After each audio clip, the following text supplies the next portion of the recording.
Di sore hari ini di bulan suci Ramadan akan segera kita mulai.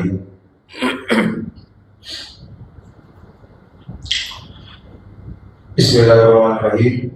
Assalamualaikum warahmatullahi wabarakatuh. Alhamdulillahirabbil alamin.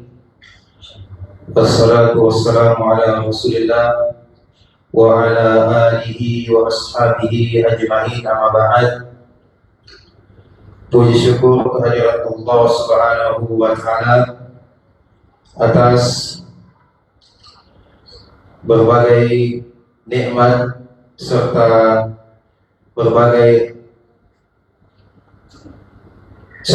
curahan iman dan kesempatan, sehingga alhamdulillah di sore hari ini pada 18 Ramadan 1447 Hijriah kita masih diberikan kesempatan serta keislaman melakukan berbagai amalan-amalan kebaikan di bulan suci Ramadan ini, sebagaimana yang kita ketahui bersama dan yang ter-share di media sosial. Insyaallah ta'ala pada sore hari ini kita sama-sama melakukan kegiatan kajian Ramadan dan dirangkaikan buka puasa bersama. Adapun tema kajian sore hari ini yakni ikhtiar dan tawakal, mengambil pelajaran dari sahabat Abdurrahman bin Auf radhiyallahu ta'ala anhu. Pemateri Al-Ustaz Sanusi Daris Abu Imran hafizahullahu ta'ala. Alhamdulillah, Al-Ustaz sudah berada di tengah-tengah kita. Insyaallah ta'ala materi berlangsung kurang lebih 50 menit, kemudian dilanjutkan sesi tanya jawab bagi jamaah yang ingin mengajukan pertanyaan. Dapat menulis di kertas kemudian naikkan di atas meja, ataupun yang ingin bertanya langsung silakan angkat tangan kemudian baca pertanyaan Anda. Insyaallah ta'ala waktu berbuka pada hari ini 18:19 menit kurang dan lebih. Baik, sekali lagi kami sampaikan bagi ikhwah yang mungkin masih ada di luar masjid, bisa masuk ke dalam. Sesaat lagi kajian akan segera dimulai. Baiklah, untuk memanfaatkan waktu kepada Ustaz, kami persilakan memaparkan materi yang sudah ditetapkan. Kepada Ustaz kami persilakan, tafadhol. Sekian, assalamualaikum warahmatullahi wabarakatuh.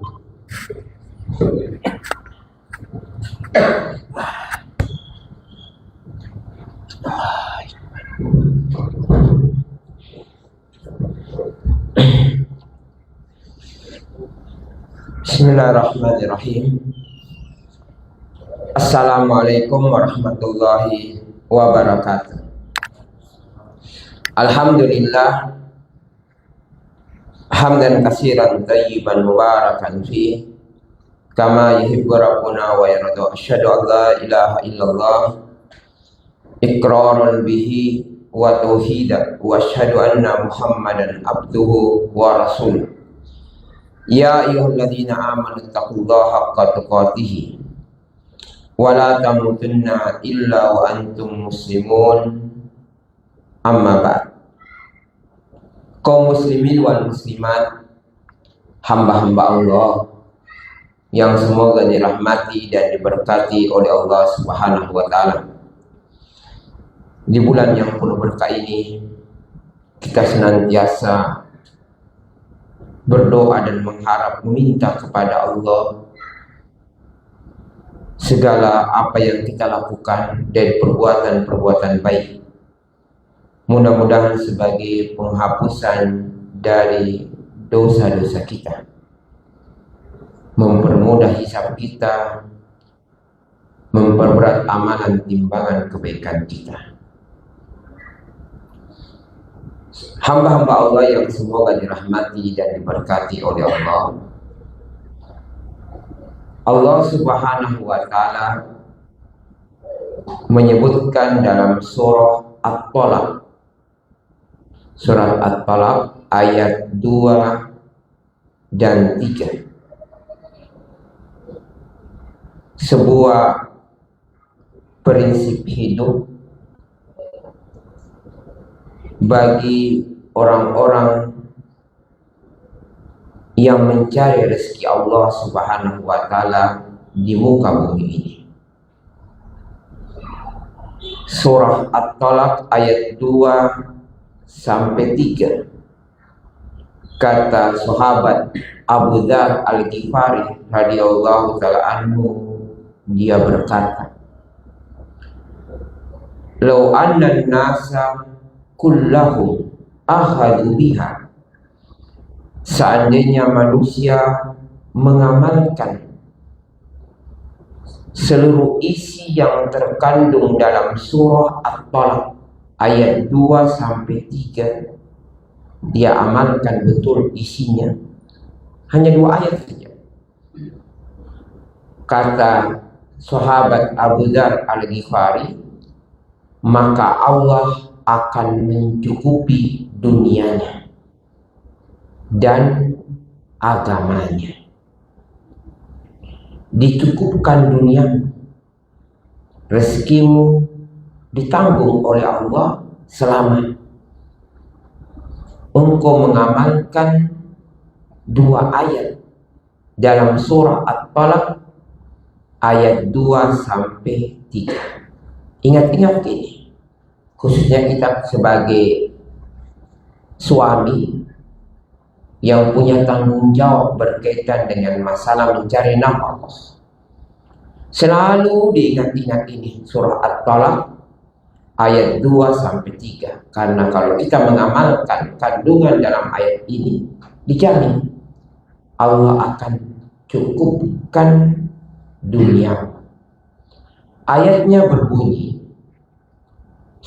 "Wa may yattaqillaha yaj'al lahu makhraja wa yarzuquhu min haitsu la yahtasib wa may yatawakkal 'alallahi fahuwa hasbuh." Barang siapa yang bertakwa kepada Allah, satu, bertakwa kepada Allah, niscaya Allah akan mencarikan jalan keluar untukmu dari setiap masalah yang engkau hadapi, sebesar apapun. Selama engkau bertakwa kepada Allah, Allah akan carikan jalan keluar bagimu. Itu dijamin. Bahkan jaminan yang kedua, wa yarzuquhu min haitsu la yahtasib. Allah akan berikan untukmu rezeki dari arah yang kamu tidak sangka-sangka. Kamu tidak prediksikan rezeki itu datang dari arah ini, dari arah itu, rupanya datang karena buah ketakwaanmu kepada Allah. Kemudian barang siapa yang bertawakal kepada Allah, maka Allah akan mencukupi kehidupannya. Masya Allah. Siapa yang mengamalkan ayat ini, yakin kita sebagai kepala rumah tangga, Allah akan cukupkan dunia kita. Saya ulangi ayatnya. Siapa yang bertakwa kepada Allah, niscaya Allah akan mencarikan jalan keluar untuknya sebesar apapun masalahnya, dan akan memberikan rezeki dari arah yang tidak dia sangka-sangka. Dan jaminan siapa yang bertawakal kepada Allah, Allah akan cukupkan dunianya.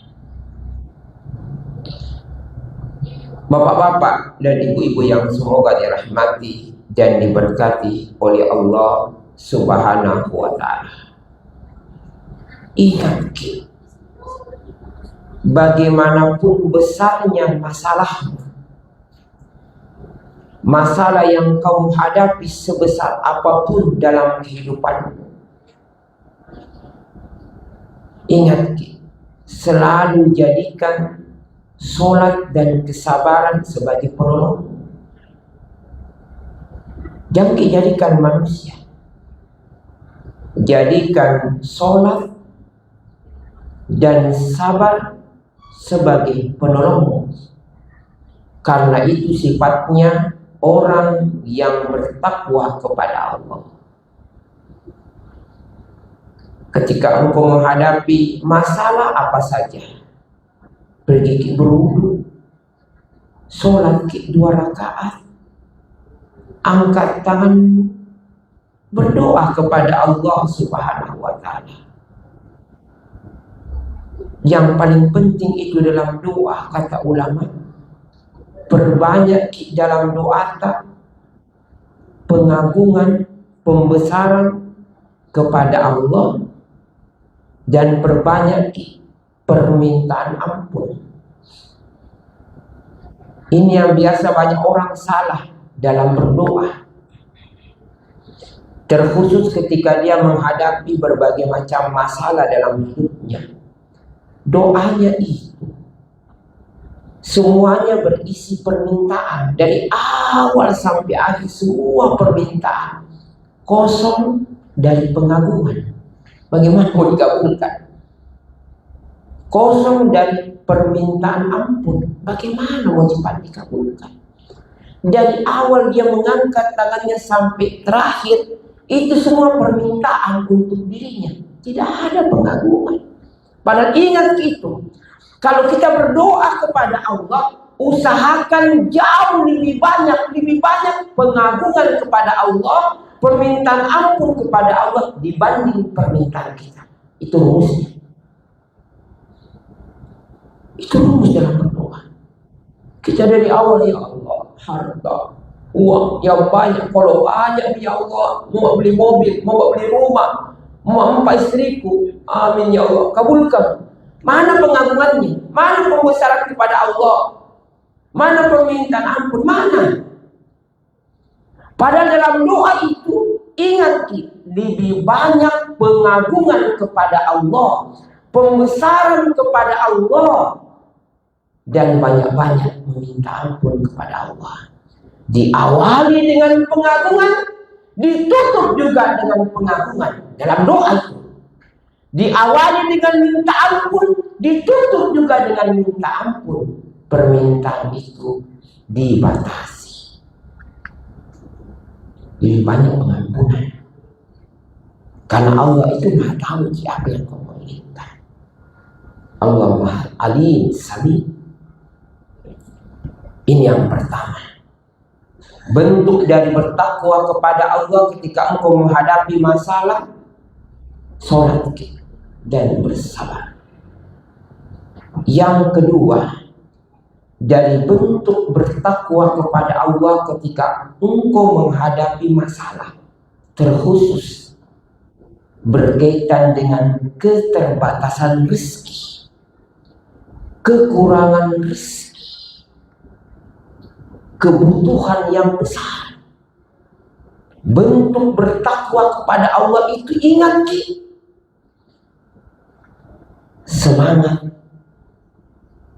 menghadiri majelis ilmu.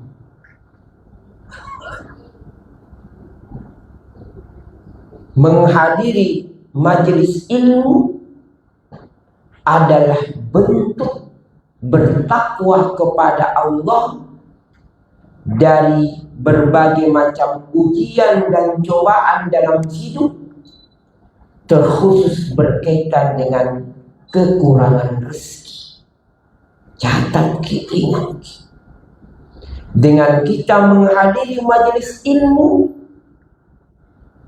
di sela-sela himpitan ekonomi, di sela-sela banyaknya masalah, kita luangkan waktu kita, bahkan kita paksakan menghadiri majelis ilmu. Ingat, itu menjadi sebab yang terbesar. Masalah akan hilang, rezeki akan dilapangkan.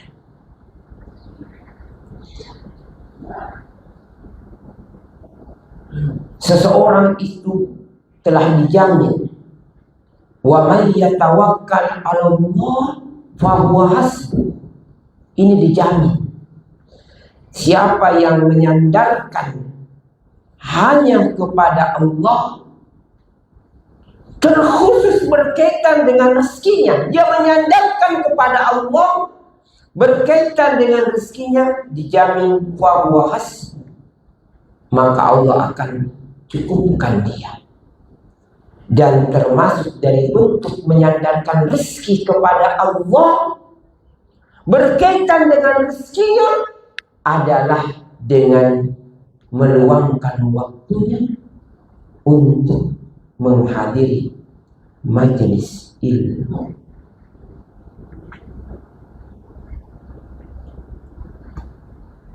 Saudara-saudaraku yang semoga dirahmati dan diberkati oleh Allah, saya nasihatkan kepada sidang jamaah, sebesar apapun ujian dalam hidupmu, sesempit apapun masalahmu, jangan sekali-kali tidak menghadiri majelis ilmu.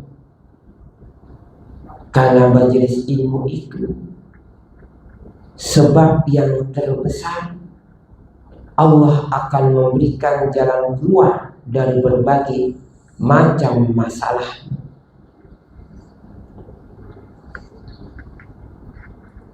Seseorang itu tidak dikatakan bertawakal kepada Allah berkaitan dengan rezekinya, dia sudah dijamin, ya.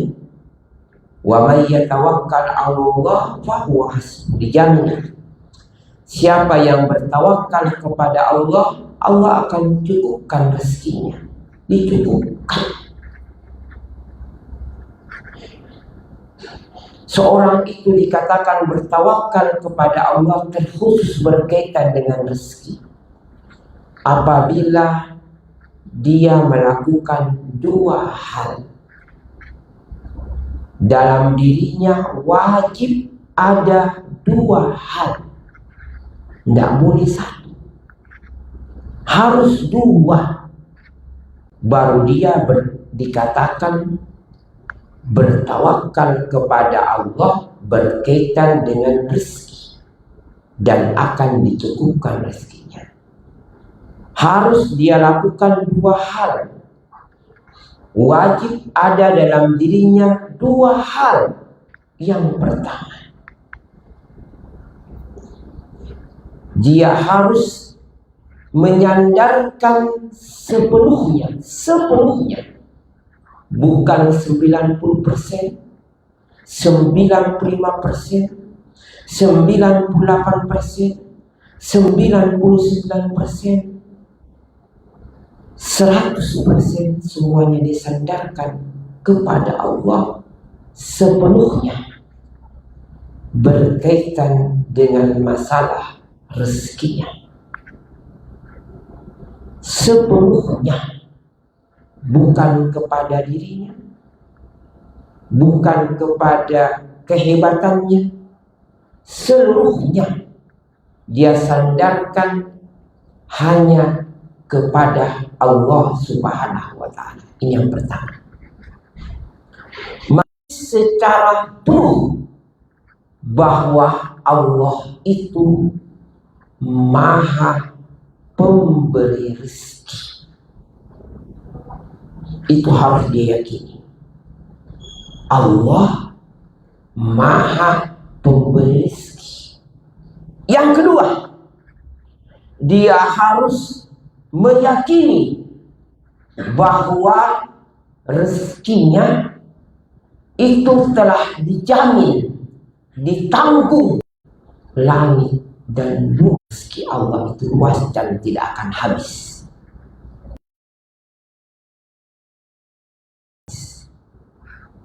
Masuk pencuri di rumah kita, habis uang kita, habis harta kita, habis rumah kita, seluruhnya habis. Tapi rezeki Allah tidak akan mungkin habis. Itu kita harus yakin. Habis seluruh harta kita. Perhatian yang terbesar Allah yang terbesar pada seorang hamba, perhatian terbesar Allah. Karena masalahnya Allah yang ciptakan kita. Masa Allah sia-siakan kita? Allah yang ciptakan kita. Jelas, pasti itu perhatian yang terbesar pencipta kita kepada kita. Perhatian berkaitan dengan apa? Jaminan rezeki. Maka disebutkan dalam kisah Nabi Sulaiman. Suatu ketika Nabi Sulaiman berada di pinggir sebuah sungai. Nabi Sulaiman menyaksikan seekor semut yang mengangkat sebutir gandum, yang beban yang diangkat jauh di yang mengherankan Nabi Sulaiman, semut ini tetap semangat. Padahal beban yang dia bawa jauh lebih besar. Kita bagaimana kalau kita angkat beban yang jauh lebih besar, lebih berat, mungkin kita buang. Semut ini dia mengangkat sebutir gandum, yang gandum ini jauh lebih besar, lebih berat daripada tubuhnya. Tapi Nabi Sulaiman heran. Semut ini tetap semangat, dia paksakan langkahnya, tetap semangat dia sampai di pinggir sebuah sungai. Tidak lama kemudian muncul seekor kata yang membuka mulutnya, mengisyaratkan masuk ke dalam. Semut ini pun masuk ke dalam mulut kata, kembali kata menutup mulutnya, menyelam ke dalam sungai. Tidak lama kemudian disaksikan oleh semua. Tidak lama kemudian kata ini muncul kembali membuka mulutnya, kembali semut ini keluar. Hal yang mengherankan, sebutir gandum itu telah tiada. Kira-kira kemana? Maka Nabi Sulaiman menanyakan kepada semut itu, dan kita tahu Nabi Sulaiman diberikan mukjizat bisa berbicara dengan binatang. Nabi Sulaiman bertanya, di mana sebutir gandum itu? Coba lihat.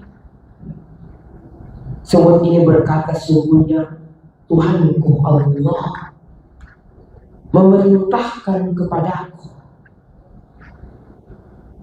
mewahyukan kepadaku, menguatkan langkahku untuk membawakan rezeki ini. Karena ini adalah rezekinya di hari ini. Saya diperintahkan oleh Allah membawa rezeki ini yang menjadi rezekinya di hari itu, yaitu kepada seekor ular yang buta kedua matanya dalam lubang sebuah batu di dasar sebuah sungai. Coba pikir kita, Masya Allah. Begitu besarnya perhatian Allah terhadap ciptaannya, karena Allah yang ciptakan, berkaitan dengan satu hal, apa itu? Rezeki. Bayangkan, kepada ciptaannya seekor ulat yang buta kedua matanya dalam lubang sebuah batu di dasar sungai, diperhatikan rezekinya oleh Allah. Sekarang apa yang mengkhawatirkan kamu berkaitan dengan rezeki? Kamu di mana sekarang? Kamu dalam batu di dasar sungai, berkaitan dengan rezekimu. Rezekimu tidak akan bertukar, rezekimu tidak akan secara alami. Rezeki itu tepat waktu.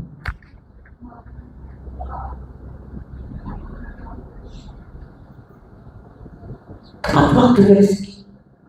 Kemudian yang berikutnya, yang kelima, paham itu. Kamu tidak akan dikatakan bertawakal kepada Allah berkaitan dengan rezeki sampai kamu harus meyakini, ya, selalu diingat, kamu harus meyakini bahwa Allah tidak akan mematikan kamu. Allah tidak akan mewafatkan kamu, mencabut nyawamu, kecuali itu adalah akhir dari rezeki. Itu paham. Rezeki dan kematian itu berbanding lurus. Tidak, Allah tidak akan wafatkan kamu kecuali memang jatah rezekimu di dunia itu sudah habis. Berkaitan dengan bertakwa kepada Allah, berkaitan dengan rezeki. Dan ingat, menghadiri majelis ilmu itu termasuk dari bentuk bertawakal kepada Allah berkaitan dengan rezeki. Allah Maha Pemberi rezeki. Kamu yakin sepenuhnya rezeki dari Allah, kamu harus rajin menghadiri majelis ilmu sebagai bentuk penyadaran Subhanahu wa ta'ala. Dan menghadiri majelis ilmu itulah pembeda antara pencari rezeki yang hanya mengejar dunia dan pencari rezeki yang mengejar akhirat. Itu yang membedakan sebenarnya. Jadi kalau pencari akhirat, pencari rezeki yang tujuannya akhirat, ketika ada waktu majelis ilmu, ya taklim, bukan lagi berdagang. Kalau ada orang beli, bilang saja, ini bukan rezekiku dan bukan rezekimu. Selesai masalah. Poin yang paling penting, hadirnya kamu di majelis ilmu itu tidak akan mengurangi takaran rezeki dan tidak akan tertukar rezeki. Karena biasa banyak ikhwan diajak, taklim, kurang lagi penghasilan ini, kurang pemasukan, tidak berkurang rezekimu. Yang kedua, poin kedua, seorang itu dikatakan bertawakal kepada Allah. Yang pertama, dia harus menyandarkan sepenuhnya kepada Allah. Ya, ingat selalu bentuk menyandarkan, dia harus meyakini rezeki itu datang dari Allah sepenuhnya. Rezeki Allah tidak akan mungkin habis. Yang kedua, dikatakan seorang bertawakal kepada Allah, dikatakan dia bertawakal kepada Allah. Yang kedua, dia harus melakukan ikhtiar, usaha. Bukan ikhtiar, yaitu usaha. Maka itu Nabi selalu membimbing kita dalam mencari rezeki, bertawakal seperti tawakalnya burung. Karena burung itu tawakalnya dengan ikhtiar, berusaha. Ya, ikhtiarnya itu dengan berusaha. Maka itu Rasulullah Shallallahu Alaihi Wasallam membimbing kita dalam mencari rezeki seperti caranya seekor burung. Karena ingat, burung itu dalam mencari rezeki dia menempuh ikhtiar. Kata Rasulullah, "Lau annakum tatawakkaluna 'ala Allah haqqa tawakkuli la razaqakum kama yarzuqut tayr taghdu himasa wa taruhu bitana." Seandainya kalian bertawakal kepada Allah dengan sebenar-benarnya tawakal, serahkan semuanya rezekimu pada Allah, semuanya, maka kami akan memberikan kepada kalian rezeki sebagaimana kami memberikan rezeki kepada seekor burung. Nah, lihat usahanya burung itu. Tagadu himaso wa taruhu bitona. Dia keluar di pagi hari, pagi bos, bukan rezeki siang hari, pagi. Tagadu, pagi hari dia keluar dalam keadaan perut kosong, dia keluar. Maka itu burung tobiatnya haram tidur di waktu pagi. Tobiatnya burung. Tidak ada dalam sejarah itu burung tidur di pagi hari kecuali burung mati. Tidak ada sejarah yang burung tidur di pagi hari. Maka itu kalau ada manusia tidur di pagi hari, itu namanya pemalas, buntu, malas. Tagadu himasa, dia keluar di pagi hari dalam keadaan perut kosong. Wataruhu bitona, pasti dia kembali, pasti dia kembali. Yang penting keluar, dia kembali dalam keadaan taruhu bitona, perutnya dalam keadaan sudah penuh. Jadi dalam hadis ini menunjukkan kepada kita kesempurnaan tawakal seorang hamba kepada Allah setelah dia serahkan rezeki itu semua datangnya dari Allah. Sedikit banyaknya semua berada di atas pengaturan Allah, tidak akan mungkin tertukar, tidak mungkin salah alamat, tidak mungkin terlambat, tepat waktu, selamat. Dia tempuh yang kedua. Dia menempuh sebuah ikhtiar, usaha, seperti usaha yang dilakukan seekor burung. Ingat,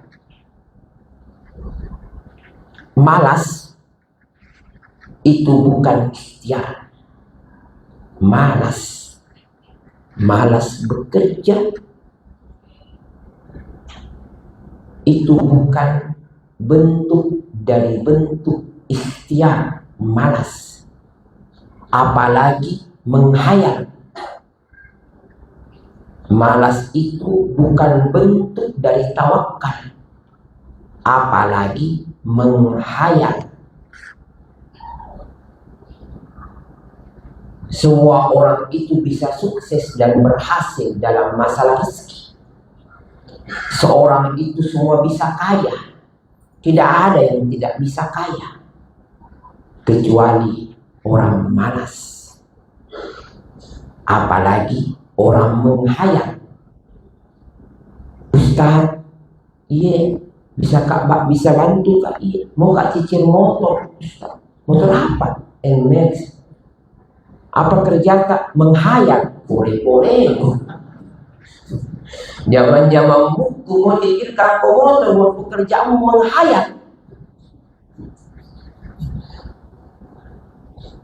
Mana pekerjaan menghayal?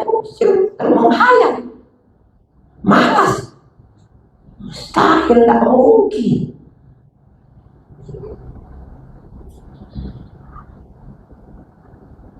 Ustaz, bisa bantu Kak?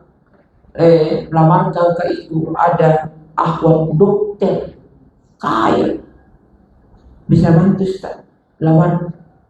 Sepatu jodoh, saya bertawakal kepada Allah, saya serahkan kepada Allah, mudah jodohku Ustaz. Bantu Kak, lamarkan di dokter akhwat.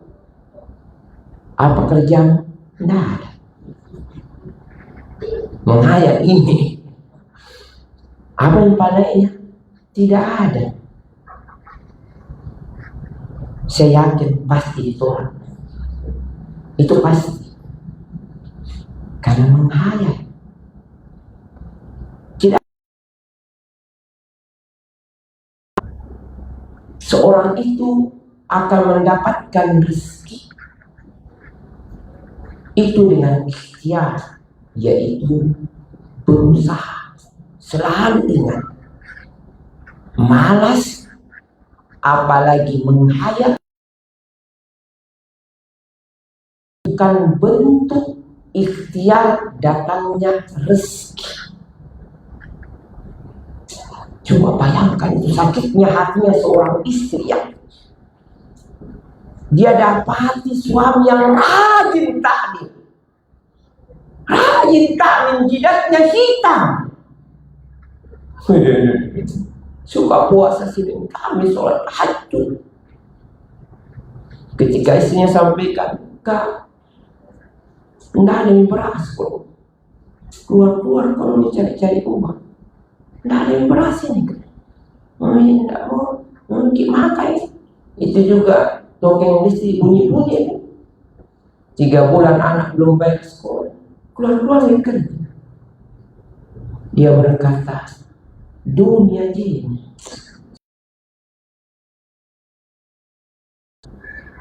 kita bertakwa kepada Allah. Anu saja isi moko itu panci siku air, masak moko air kasih masuk batu. Bertakwa kepada Allah. Tidak lama itu berubah jadi nasi. Jangan buku. Bisa. Ada seperti ini tuh.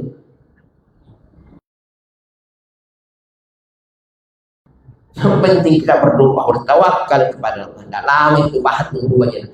Kalau ada suami seperti ambil kayak batu, lempan. Ini tawakal yang salah.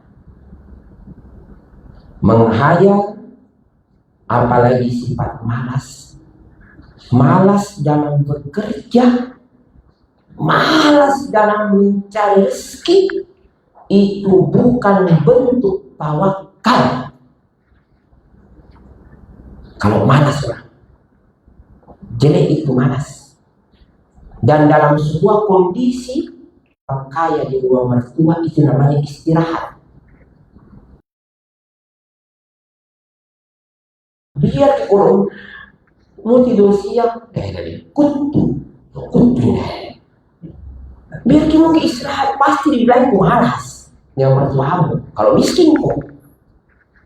Apalagi tidur pagi, sudah hancur mentong kok. Padahal mungkin sakit kok, tidak malas karena miskin kok.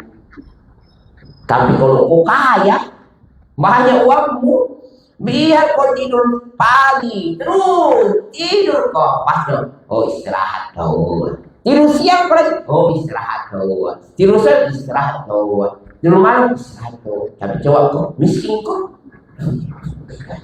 Tidur pagi kok. Tuh kutu. Siang kutu. Sore kutu. Apalagi malam kutu terus kok. Padahal sakit kok. Betul nggak main-main dalam sebuah kondisi cuma. Penyebab kemiskinan karena kemalasan. Malas. Memang ada orang-orang itu. Ya, kalau memang ada orang itu, semakin dia malu kan. Orang seperti ini mati bosan. Ahmad rahimahullah itu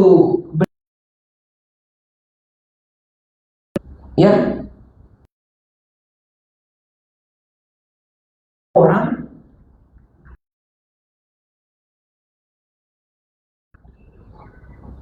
tinggal saja di masjid, sedangkan dia punya tanggungan dan tanggung jawab. Dia berkata, siapa yang bertakwa kepada Allah, Allah akan berikan rezeki. Allah berkaitan dengan masalah rezeki, dengan keluarnya, dengan awal dari bentuk bertawakal. Paginya kamu, pokoknya kamu bangun pagi, itu sudah bentuk bertawakal berkaitan rezeki. Kemudian kamu keluar ke rumah, itulah bentuk tawakal dalam mencari rezeki.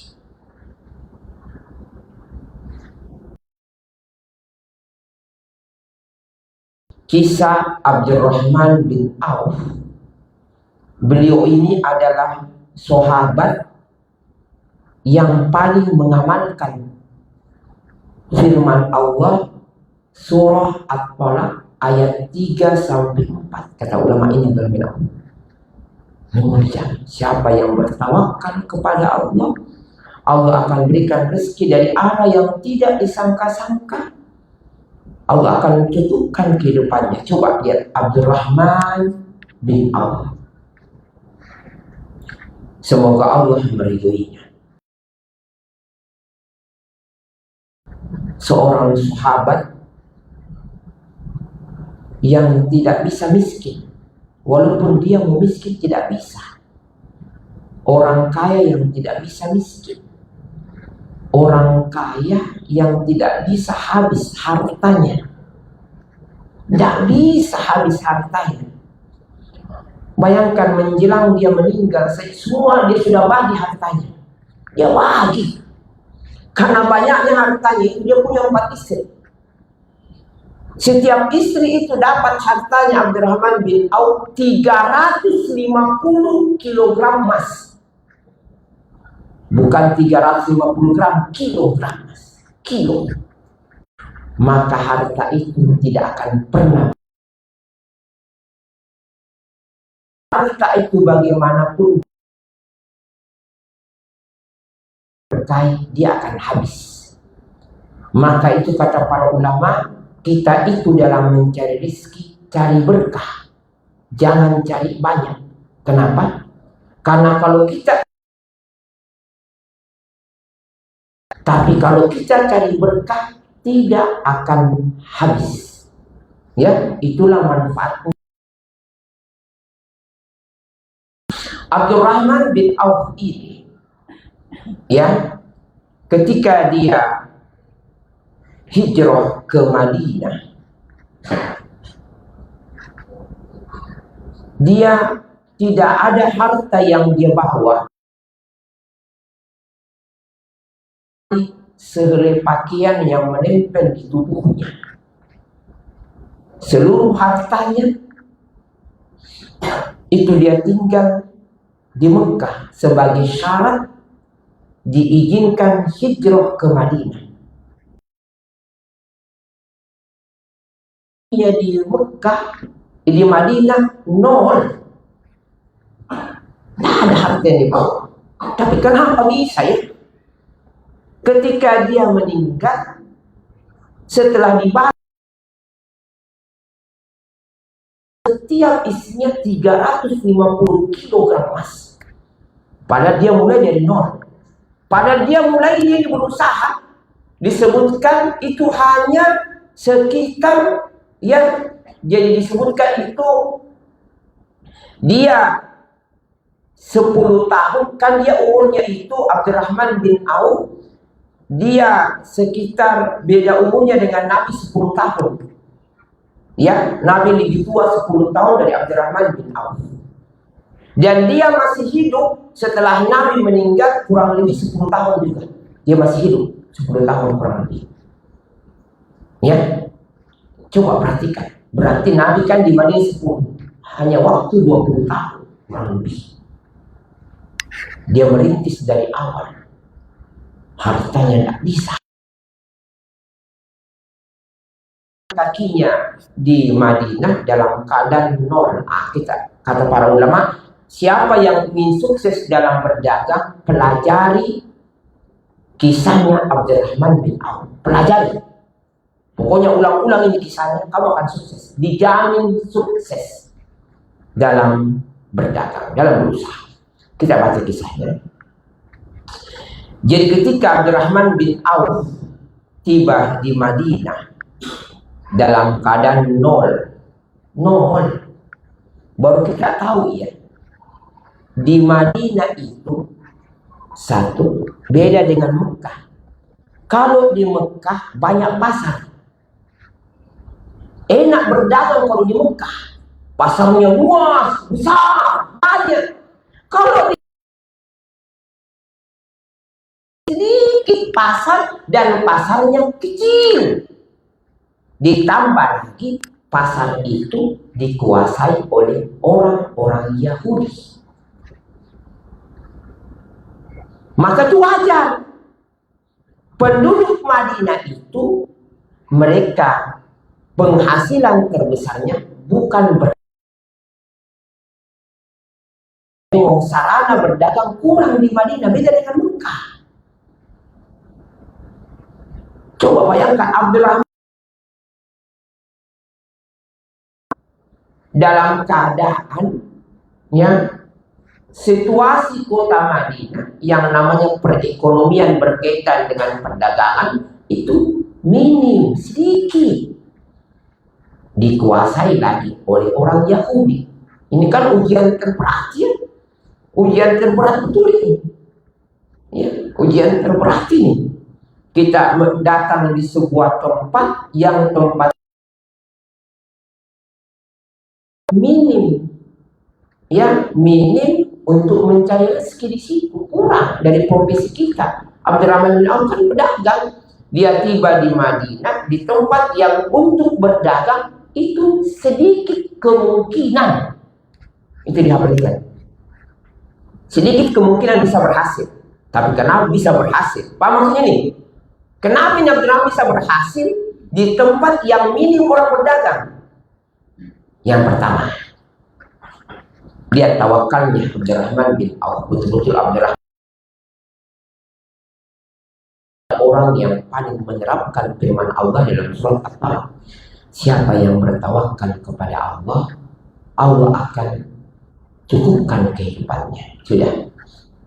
Ketika di Madinah, Nabi prihatin kepada Abdurrahman bin Auf, kasihan, tidak ada apa-apa, tidak ada hartanya, selai pakaian. Maka dia persaudarakan dengan seorang saudagar kaya dari penduduk Ansor Madinah yang bernama Sa'ad bin Rabi. Ya, perhatikan. Setelah dipersaudarakan, Masya Allah, Sa'ad bin Rabi dia kepada saudaranya Abdurrahman bin Auf yang sangat miskin. Satu, ditawarkan, saya punya harta yang banyak, kamu ambil separuh, untukku separuh sebagai modal. Enaknya ya, kalau kita punya seperti dalam keadaan tangan kosong langsung datang saudara kita, saya kasih kau modal. Enaknya itu usaha berdagang. Berdagang itu modal, pendukung modal, dikasih modal bukan sedikit, separuh dari hartanya. Yang kedua, saya punya 2 istri, saya akan ceraikan salah satu istri saya. Kalau sudah habis masa iddahnya, kamu nikahi. Masya Allah, sudah ada yang kasih modal, ada umi istri. Apalagi itu enaknya kalau kita mungkin langsung diaminkan ya. Kita saja kalau mau berusaha, mau berdagang, mau berjualan, kita persiapkan, kita cari adalah modal, kan begitu. Abdurrahman sekarang sudah ditawarkan modal dan istri, tapi Abdurrahman tahu mengajarkan kepada kita, saudaraku, diajar ke Abdurrahman bin Auf. Abdurrahman bin Auf berkah mengajarkan kepada kita kunci kesuksesan dalam berdagang itu bukan hanya semata-mata dengan modal. Kunci sukses dalam berdagang bukan semata-mata karena modal,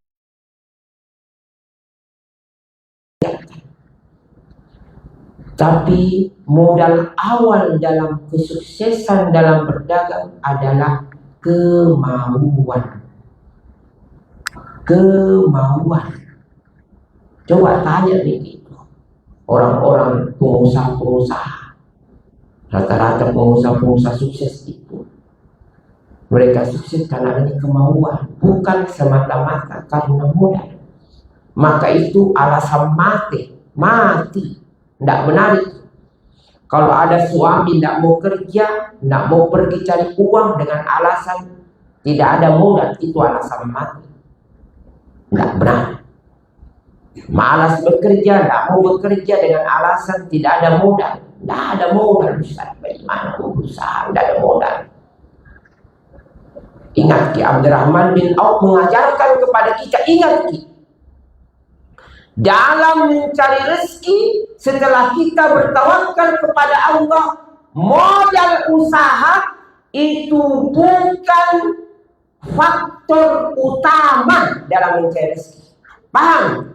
Tapi faktor utama dalam mencari rezeki adalah kemauan. Ada kemauan. Yang penting dulu ada kemauan. Memang kalau tidak ada kemauan itu susah. Tadi minta contohnya, tidak ada pekerjaan, dikasih modal, dikasih pekerjaan, dia bilang tidak ada modal, dikasih modal, dia bilang malu kan. Ini menunjukkan apa sih? Ketika dia tidak mau bekerja, dia katakan alasan tidak ada modal. Sudah dikasih modal, dia katakan gengsi, malu. Ini karena apa ini? Menunjukkan orang ini tidak ada kemauan.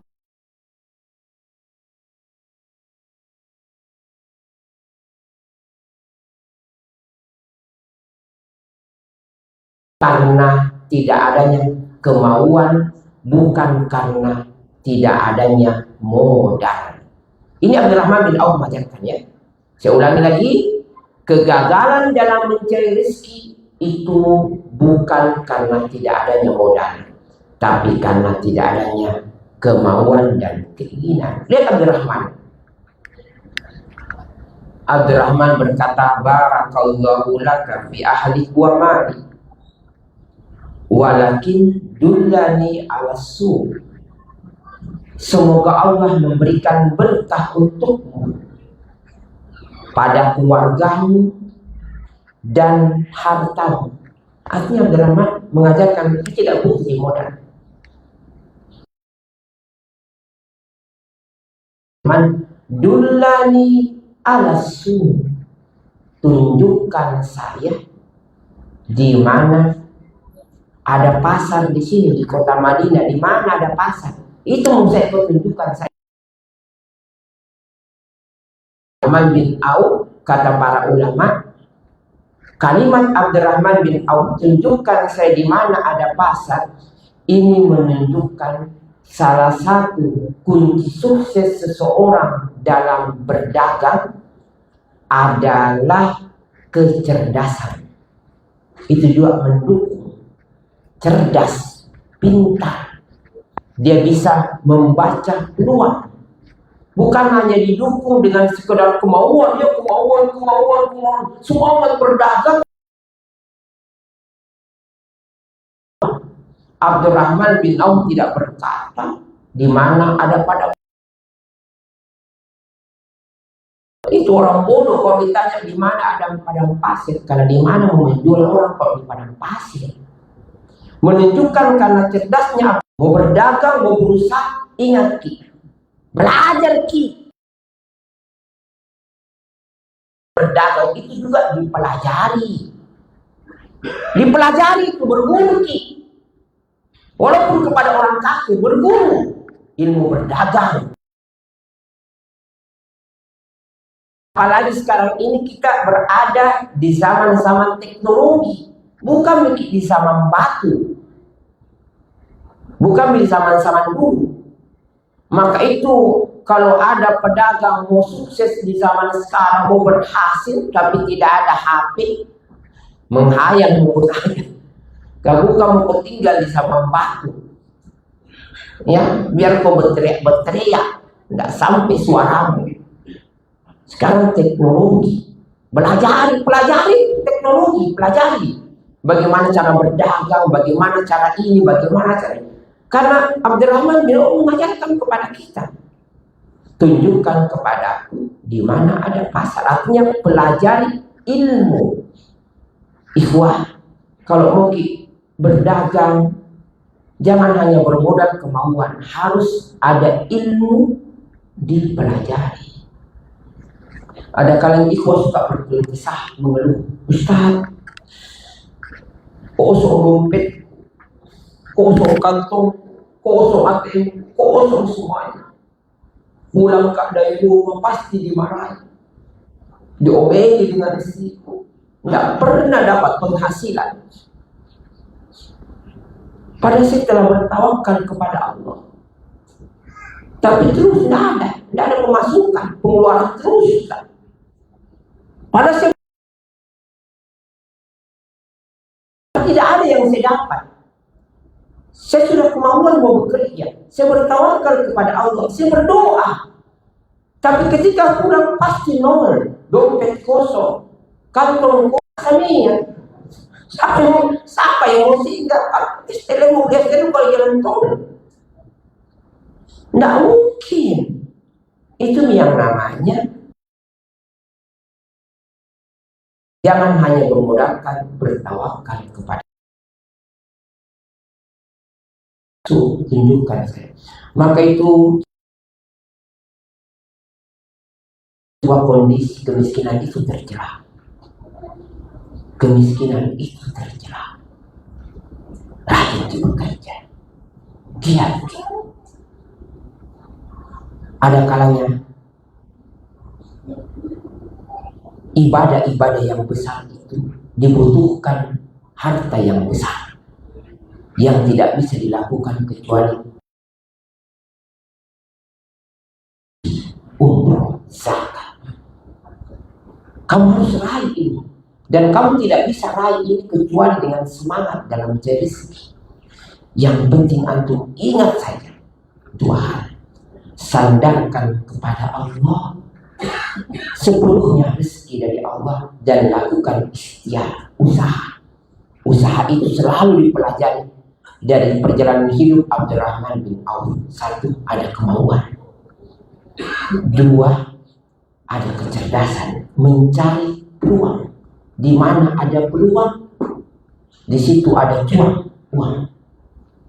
Itu tidak dilarang. Kamu cari peluang, di mana ada peluang itu. Lihat Abdurrahman bin Auf, dilanjutkannya, Masya Allah. Abdurrahman bin Auf, tunjukkan saya di mana ada pasar. Abdurrahman ke pasar. Kata para ulama, apa yang dilakukan Abdurrahman bin Auf di pasar? Dia tidak.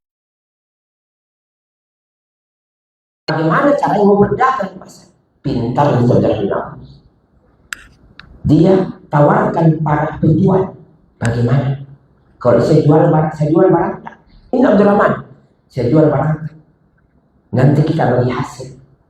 Ya, saya jual kaki baranta, kan dia tidak ada modal. Dia ambil barangnya orang, dia jualkan, ya, untungnya bagi hasil.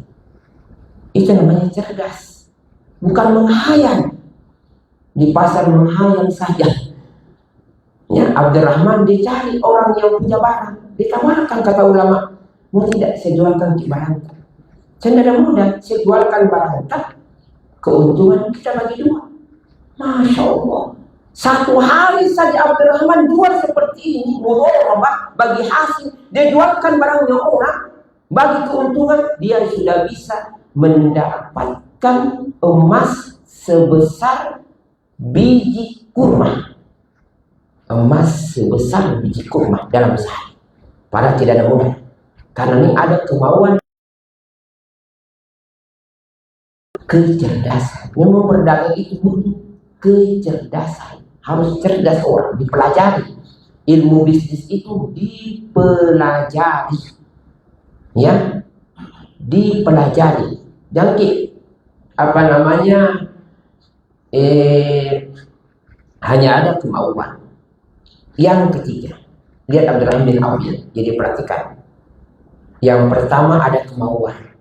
Setelah bertawakal kepada Allah, ada kemauan, ada kecerdasan dalam membaca peluang rezeki. Masya Allah, membaca peluang rezeki, pelajari. Yang ketiga, ini peluang besar ini rezeki. Setelah Abdurrahman bin Auf sudah memperoleh emas, harta dari perdagangannya sebesar biji kurma, apa yang dapat Abdurrahman bin Auf? Yang dia lakukan ketiga, karena Abdurrahman tahu sebab bertambahnya rezeki, banyaknya rezeki, luasnya rezeki adalah menikah. Tidak main-main.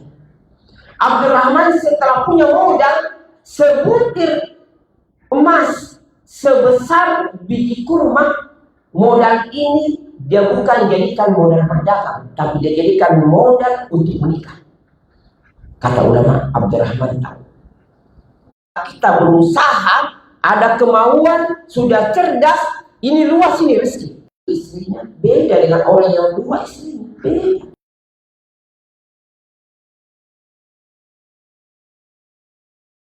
Bagaimanapun tawakalnya kamu beda hasilnya. Karena ditentukan, ya, karena jaminan rezeki istri dan anak kamu itu berada dari hasil usaha, sebab hasil usaha yang ada, yang kamu lakukan, maka itu selalu diingat. Setelah kita bertawakal kepada Allah berkaitan dengan rezeki, ingat 3 hal ikhtiarnya. Jangan kita lupa Abdurrahman bin Auf. 1, pokoknya ada kemauan dulu. Tidak usah dulu pikirkan modal, kemauan berdagang. Yang penting ada kemauan dulu. Ada jalan. Kemudian yang kedua, belajar. Jangan kayak asal-asalan. Bisnis itu butuh belajar, berdagang itu butuh belajar. Coba lihat, rata-rata teman-teman kita tidak bisa akan dipelajari. Yang ketiga, menikah. Yang belum menikah, menikah. Yang 1 istri tambah 2, tambah sini, yakin. Yang 2 tambah 3, 3 4. Itu akan dijamin semakin luas dan semakin berkembang. Kita itu adalah suatu keutamaan. Maka itu dalam hadis disebutkan,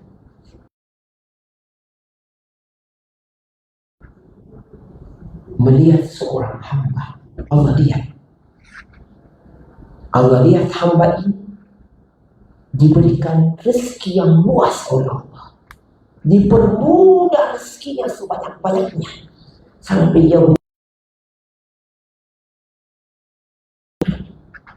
Cukup kekayaan itu baik untuk, karena Allah lihat, mungkin kalau dia miskin, dia menjadi kufur kepada. Tapi ada kalanya juga dengan kemiskinan itu menjadi takwa baginya. Ada kalanya kemiskinan itu kebaikan baginya. Karena bisa jadi ketika Allah berikan kekayaan, dia menjadi kufur kepada. Jadi kesimpulan, ada kalanya orang kaya yang bersyukur itu adalah kemuliaan. Dan ada kalanya orang miskin yang bersabar itu juga ada sebuah kemuliaan. Mudah-mudahan kita senantiasa bertawakal kepada Allah berkaitan dengan rezeki kita. Satu hal yang tidak usah kita khawatirkan, rezeki kita telah dijamin oleh Allah Subhanahu wa Ta'ala 50.000 tahun sebelum diciptakannya langit dan bumi. Mudah-mudahan bisa memberikan manfaat. Kalau ada pertanyaan silahkan, bisa ada waktu. Kalau pertanyaan silahkan. Ayah yang mau bertanya silahkan, berkaitan dengan masalah ikhtiar mencari rezeki. Ya. Assalamualaikum warahmatullahi wabarakatuh. Waalaikumsalam warahmatullahi wabarakatuh. Langsung saya Ustaz, bagaimana dengan kondisi sekarang yang mungkin sekarang serba teknologi HP? Apakah ada kaitannya harus kita masuk ke dalam dunia teknologi supaya membuat usaha kita makin berkembang? Karena kebanyakan saya lihat sekarang di media sosial orang banyak yang terjun masuk sebagai konten kreator mungkin untuk mencari rezeki. Bagaimana status hukum kita masuk ke dalam wilayah tersebut dengan rezeki yang kita dapatkan lewat postingan-postingan atau konten-konten yang begini? Terima kasih. Iya, baik. Jadi zaman sekarang ini adalah zaman teknologi. Dengan kemajuan teknologi, kata para ulama, itu termasuk dari bentuk diluaskannya rezeki. Berkembangnya teknologi itu salah satu sebab Allah sayang terhadap kita berkaitan dengan rezeki. Dan kita rasakan orang-orang yang pintar teknologi di zaman sekarang ini betul-betul diluaskan rezeki. Dan itu adalah sebab dari bentuk bertawakal kepada Allah. Silahkan pelajari berkaitan dengan teknologi, cara mencari rezeki berkaitan dengan teknologi, pelajari selama satu. Tidak ada hal-hal yang melanggar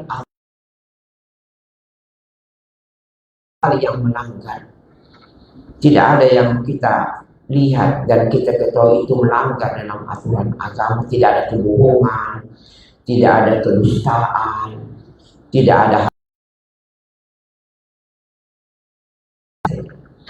ya.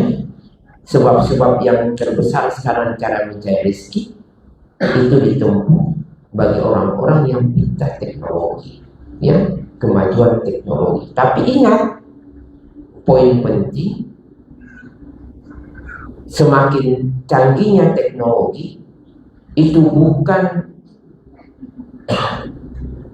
menunjukkan pembatasan rezeki atau berkurangnya rezeki bagi orang yang tidak tahu teknologi. Tidak, ya, rezekinya tidak akan berkurang, rezekinya tidak akan bertukar, dan rezekinya tidak akan berpindah. Menciptakannya langit dan bumi. Tidak dipelajari saja, tidak ada yang larang selama itu tidak melanggar. Allahu a'lam. Ada pertanyaan lain?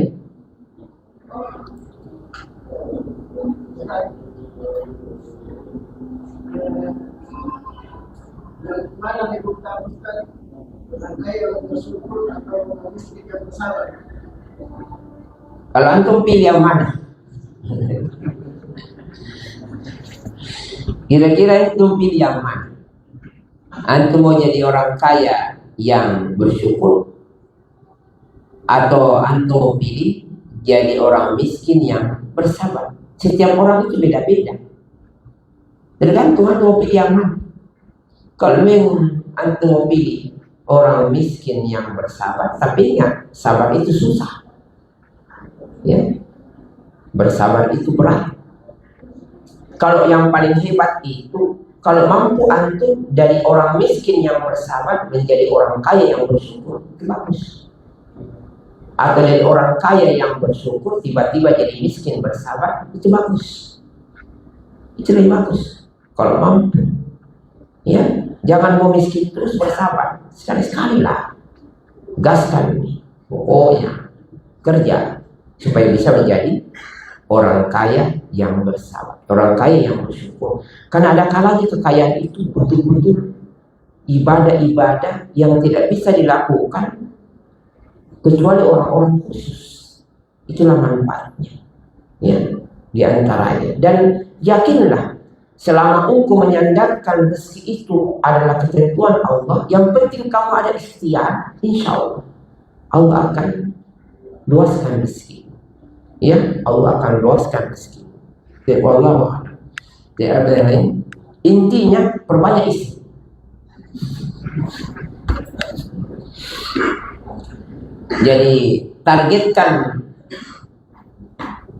Jadi usahakan targetkan itu maksimal 2. Betul.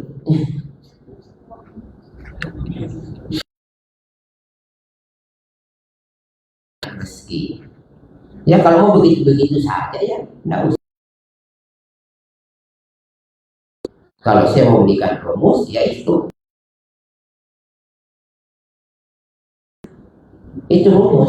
rumus yang tidak akan bisa diganggu.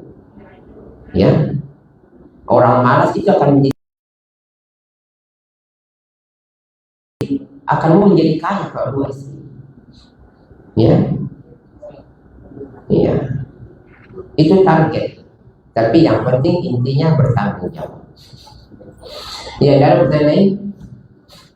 Ya,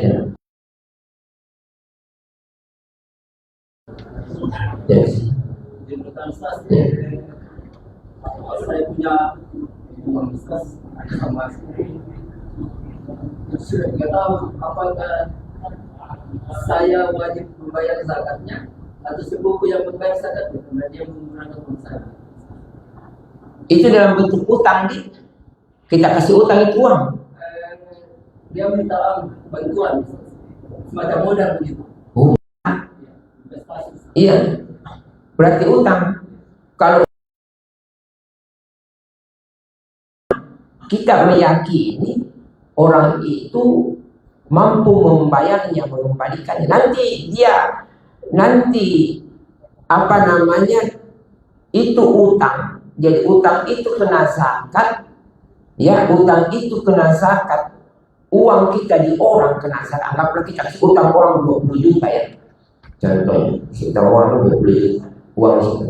Selama kita yakin orang itu akan bayar utang kita, maka kita wajib mengeluarkan zakatnya. Selama kita yakin ya orang itu akan membayar utangnya, maka kita wajib mengeluarkan zakatnya. Kalau sudah 1 tahun, anggaplah kita punya adik tadi, kita bisa pinjam uang 50 juta, dan kita yakin adik ini akan bayar uang yang di saya, uang saya di dia 50 juta akan dia bayar, maka wajib kita keluarkan zakatnya. Tapi kalau kita yakin, poin dia hilang-hilang, suka hilang-hilang, suka sembunyi, jangan zakat. Karena kita yakin dia tidak bayar, susah dia bayar. Kalau dia bayar, nggak tahu kapan hilang. Tapi kalau kita yakin dia bayar, insya Allah dia bayar. Apalagi adik, kena wajib zakat. Ya wajib kena zakat. Kita yang bayar, bukan adik, kita yang bayar. Allah. Ada lagi begini. Ya. Ya tadi Ustaz katakan bahwa rezeki yang banyak, tapi kalau diberkahi bahkan tambah. Sedangkan rezeki yang banyak, tapi kalau tidak diberkahi akan berkurang. Pertanyaannya, apa tips supaya rezeki kita itu bisa diberkahi sehingga bisa bertambah? Yang kedua, lanjutan dari pertanyaan dari Ustaz, bagaimana hukum, ini kan saya lihat di MK, bagaimana hukum perempuan yang menjadi konten kreator? Dalam banyak yang kita lihat di media sosial yang lewat, perempuan bahkan ada yang bercadar juga jadi konten kreator. Yang mungkin tujuannya membantu suami, dapat penghasilan, tapi dengan dia masuk ke dunia sosial, apalagi ditonton oleh banyak orang, itu bagaimana seperti itu? Terima kasih. Iya, menjadikan harta itu berberkah. Kalau kita lihat tadi Abdurrahman berberkah itu dengan menikah. Karena dengan menikah itu harta akan berberkah, artinya yaitu harta yang kita miliki dikeluarkan dalam bentuk menafkahi anak dan istri. Maka itu saya ingatkan, kalau mau harta tak berberkah, jangan kikir dan pelit dalam masalah nafkah terhadap keluarga. Karena keberkahan itu akan dilihat bagaimana royalnya kita dalam memberikan kebutuhan terhadap keluarga. Karena disitulah keberkahan. Ya, itu keberkahan. Salah satu keberkahan ketika kita royal berkaitan dengan kebutuhan keluarga, bukan keinginan, kebutuhan. Ya, royal saja. Disitulah keberkahan. Ya, keberkahan itu ada pada bagaimana kita royal berkaitan dengan kebutuhan keluarga. Kemudian pertanyaan kedua, tidak boleh sebenarnya kalau perempuan itu menampilkan dirinya ya di media sosial, berdagang, Kalau orang lihat semuanya, walaupun awal bercadar, dia tawarkan baju, bukan baju yang dia lihat, ahwatnya. Orang-orang yang beda kalau laki-laki. Kalau laki-laki insya Allah ditawarkan baju dilihat. Tapi kalau ahwat coba tawarkan baju, ahwatnya dilihat bukan bajunya. Karena fitnah wanita itu dahsyat, tidak mungkin ya. Jadi hendaknya dihindari. Ya. Jadi, Allah Ta'ala alam. Subhanakallah wa bihamdika asyhadu an la ilaha illa anta astaghfiruka wa atubu